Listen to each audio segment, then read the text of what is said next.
안녕하세요. 토리토리토리쌤입니다. 네, 오늘은요, 영어에서의 후치수식에 대해서 배워보도록 하겠습니다. 우리가 영어를 배우다 보면요, 여러분, 이 단어는 뒤에서 꾸밈을 받아요. 자, 뒤에 있는 말에 괄호 쳐보세요. 막 이런 얘기를 들으신 적이 있을 거예요. 너무 복잡하죠? 대부분은 앞에서 뒤에 단어를 꾸미는 게 정상인데 뒤에서 앞에를 꾸미는 경우, 우리 그 경우를 알고 있으면 영어를 공부하실 때, 해석하실 때 엄청 많은 도움을 받으실 수 있습니다. 네, 그러면요, 이렇게 앞에 단어를 뒤에서 꾸미는 경우 먼저 첫 번째 사례부터 보도록 하겠습니다.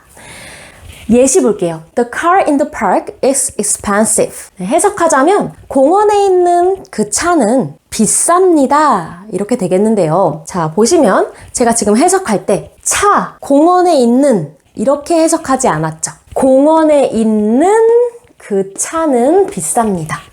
이렇게 공원에 있다라는 말을 먼저 해석을 했어요.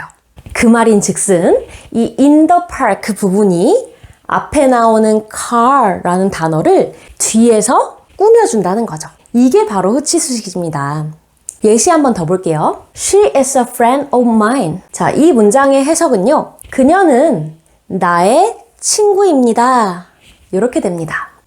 자, 지금도 제가 해석을요, of mine 이 부분을 그녀는 친구, 나의 라고 하지 않았죠. 나의 친구입니다. 자, 이렇게 뒤에서 앞에를 꾸며주는 식으로 해석을 했어요. 뒤에 부분을 먼저 해석했다는 뜻이죠. 자, 그러면 예시 두 가지의 공통점을 짚어보겠습니다. In the park of mine. 네, 두 가지의 공통점은요, 먼저 전치사 in, of가 나왔고 뒤에 park 그리고 mine과 같은 명사 혹은 대명사가 나왔다는 점이에요. 그럼 정리를 해볼게요. 자, 이렇게요, 여러분. 전치사와 명사가 함께 온 덩어리는 우리가 해석을 할 때 뒤에서 앞에를 하시면 됩니다. 뒤에 있는 말이 앞에 나온 대상을 꾸며준다는 거죠. 네, 그러면 후치수식의 두 번째 경우 한번 살펴보겠습니다. I need something useful. 자, 이 문장 보시면요, 나는 무언가가 필요해요. 근데 어떤 무언가가 필요하냐면요, useful. 유용한 무언가가 필요해요. 이렇게 됩니다. 자, 역시 유용한 이라는 표현이 뒤에 나와 있지만 이 무언가라는 단어를 뒤에서 꾸며줄 수가 있습니다. 유용한 무언가 이런 식으로요. 자, 여기서는요, 왜 이 useful 이라는 형용사가 뒤에 있는데도 앞을 꾸밀 수 있었냐면요, 이 앞에 나오는 명사의 특징 때문이에요. something. 자, 기억해 주세요.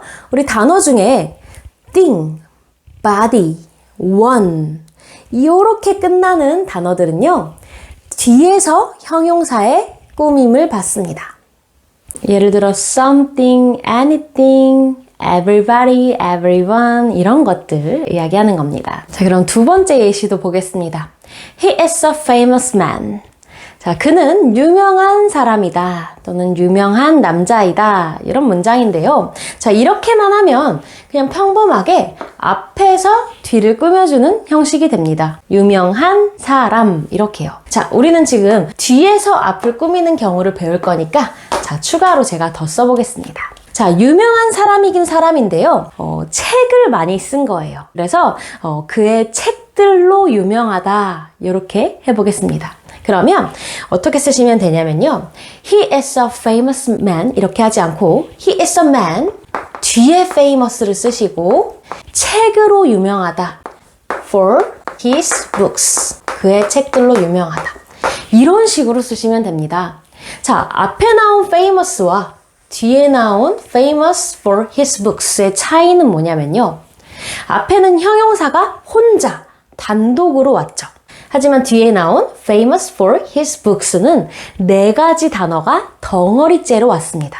자, 이렇게 형용사가 덩어리째로, 어렵게 말하면 형용사 구로 왔을 때는 뒤에서 앞에를 꾸밀 수가 있게 됩니다. 형용사 혼자 오면 앞에서, 형용사가 덩어리째로 구의 형태로 오면 뒤에서가 되겠습니다. 그럼 정리해 볼게요. 네, 두 번째는 형용사 구일 때였습니다. 자, 그러면 세 번째 경우도 한번 보겠습니다. I heard a surprising story. 자, 저는 놀라운 이야기를 들었습니다. 자, 이 문장도 이대로 놔두면 놀라운 이야기, 앞에서 뒤를 꾸미는 평범한 문장이 되니까 저는 뒤에서 꾸미는 경우로 바꿔보겠습니다. 자, 나는 누구에게나 놀라운 이야기를 들었다. 누가 들어도 놀라운 이야기를 들었다. 이런 식으로 바꿔볼게요. 자, 그러면 surprising은 맞아요. 근데 뒤에 어떻게 쓰셔야 되냐면 I heard a story surprising to everyone. 누구에게나 놀라운 이야기를 들었다. 이렇게 쓰겠습니다. 자, 이 경우에는요. 지금 뒤에서 앞에를 꾸미는 후치수식이 가능해집니다. 자, 우리 한 가지 예시를 더 보고 정리해 보겠습니다. Look at the fallen leaves. 자, 저 떨어져 있는 나뭇잎들 좀 봐. 저 떨어진 나뭇잎 좀 봐. 이런 표현인데요. 자, 이렇게 fallen, 그냥 평범하게 앞에서 뒤를 꾸며주는 형태라고 보실 수 있어요. 떨어진 나뭇잎. 하지만 우리는 지금 뒤에서 앞에를 꾸미는 걸 배울 거죠. 나뭇잎은 나뭇잎인데 땅에 떨어진 나뭇잎 좀 봐. 그러면 leaves fallen on the ground가 되겠습니다. 땅에 떨어진. 자, 이럴 때는요. fallen on the ground 덩어리가 뒤에서 앞을 꾸며주는 후치수식을 하게 됩니다. 자, 그러면 I heard a story surprising everyone. Look at the leaves fallen on the ground. 이 surprising 그리고 fallen 이 덩어리가 우리가 영어에서 분사라고 부르는 그런 부류에 해당합니다. 자, 분사는요, 우리 동사가 형용사화된 것을 말하는데요. 분사에 대한 자세한 내용은 제 강의 중에서 분사 강의를 반드시 참고해 주시고요.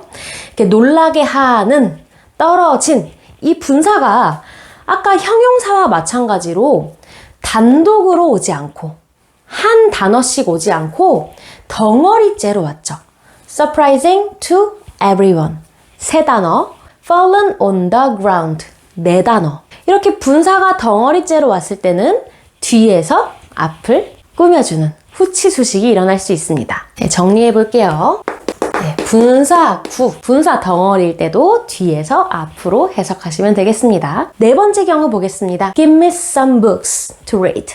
저에게 읽을 책 좀 몇 개 주세요. 이런 문장이에요. 자, 여기서도 보시면 책은 책인데 읽을 책을 주세요 라고 표현을 했죠. 읽을 책. 자, 우리 to와 동사가 만나면 쓰임이 여러 가지가 있고 해석도 여러 가지가 있습니다. 여기서는 지금 이 to가 뭐뭐할 이렇게 해석이 된다 보시면 돼요. 읽을 책. 자, 이런 경우에는요, 여러분, 이 to 부정사 덩어리가 이 앞에 나오는 명사를 꾸며줄 수 있습니다. 후치수식이 가능해지는 거예요. 자, to 부정사에 대해서도 궁금하신 분들은 강의 중에서 to 부정사 강의를 참고해 주시고요. 이렇게 뭐뭐할 무엇 해석될 때는 뒤에서 앞에로 해석해 주시면 되겠습니다. 자, 우리 마지막 다섯 번째 후치수식 예식 보도록 하겠습니다. I met a boy who is famous for his books. 자, 저는 소년을 한 명 만났는데요. 그 소년은 어떤 소년이었냐면 그의 책으로 유명한 소년이었다고 합니다. 이럴 때도 역시 책으로 유명한 소년. 이 노란색 괄호에 있는 덩어리가 먼저 해석이 된 다음에 그 다음 boy 앞에 나온 명사를 나중에 해석을 하죠. 그래서 우리는 이 역시도 후치수식이 된 거라 보실 수 있어요. 책으로 유명한 소년을 만났다. 이런 식으로요.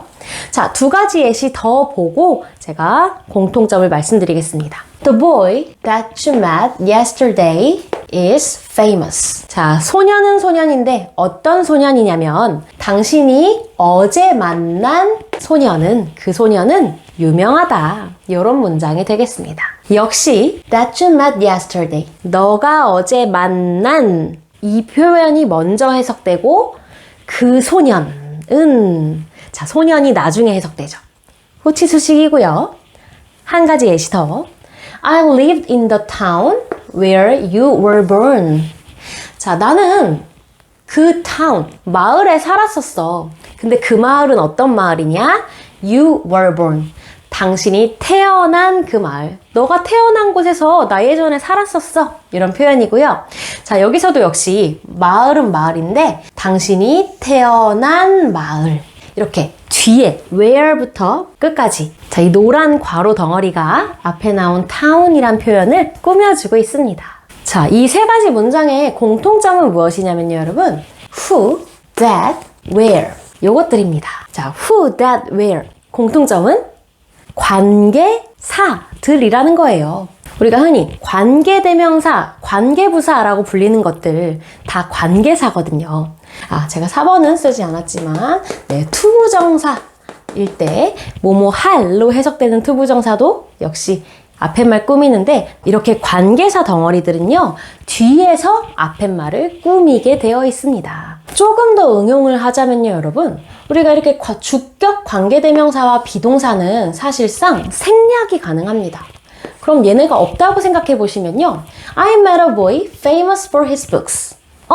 좀 낯익은 문장인데요. 우리가 아까 봤던 형용사구에서의 두 번째 문장. He is a man famous for his books. 아까는 형용사 덩어리가 뒤에서 앞을 수식할 수 있다고 했는데 여기서도 주격관계대명사와 비동사가 생략이 되면 형용사 덩어리가 앞을 꾸민다고 설명해도 되겠습니다. 이렇게 주격관계대명사와 비동사가 생략이 가능하고요. 조금 더 나아가자면 이렇게 두 번째 예시에 해당하는 목적격 관계대명사라는 것도 있는데요. 목적격 관계대명사도 생략이 가능합니다. 그렇게 치면 the boy 그리고 바로 주어 동사 you met yesterday 이렇게 나올 수도 있고요. 그렇게 목적격 관계대명사가 생략된 경우에는 the boy you met yesterday is famous. 명사 뒤에 마치 주어 동사가 바로 온 것처럼 보이고 그 주어 동사 덩어리가 앞팻말을 꾸미는 것처럼도 보일 수 있습니다. 아직 관계대명사, 관계부사, 그리고 목적격 관계대명사, 주격 관계대명사 이런 개념이 헷갈리시는 분들은 너무 이해하기 위해 스트레스 안 받으셔도 돼요. 결론만 말씀드리면 관계사 덩어리도 앞팻말을 꾸밀 수가 있습니다. 다만 생략에 의해 마치 형용사 덩어리가 뒤에서 꾸미는 것 같아 보이기도 하고 주어 동사가 앞팻말을 꾸미는 것 같아 보일 수도 있다는 점만 기억해 주시면 됩니다. 자, 영어를 배울 때 여러분 뒤에 가로 묶으시고요. 앞팻말을 화살표 표시해 보세요. 이런 강의들 많이 들어보셨을 거예요. 그 원리가 무엇인지 이해할 수 있는 해석에 굉장히 도움되고 중요한 강의였습니다. 복습 한번 해보시고요. 오늘도 고생 많으셨습니다. 감사합니다.